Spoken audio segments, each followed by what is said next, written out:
Belén Rodriguez, che è oramai diventata la star più che della televisione, degli spot televisivi. E allora ovviamente c'è il servizio. Inaugurato a Portogruaro il negozio. Per l'occasione c'era la showgirl Belén Rodriguez giunta nella città dell'Emene per inaugurare appunto il nuovo negozio. La modella ha trovato qualche difficoltà per colpa del traffico di auto diretto verso il mare.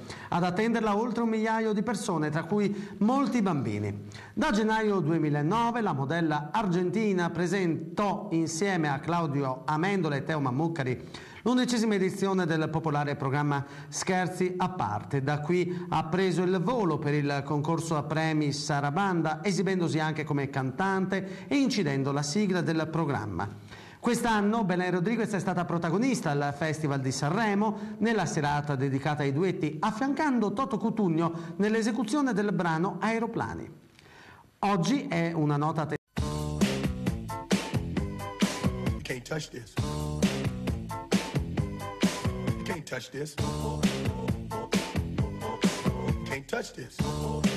testimonial accanto a Christian De Sica, che parlando di lei afferma: è bellissima, ma anche brava e simpatica, è una vera forza della natura.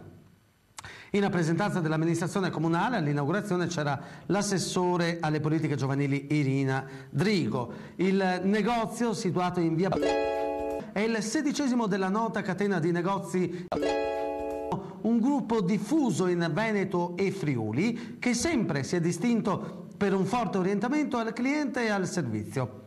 Portogruaro rinnova e rinforza la formula commerciale propria della sua catena con un negozio specializzato nella vendita di prodotti per la cura e la bellezza della persona e della casa, proposti in circa 850 metri quadri di vendita.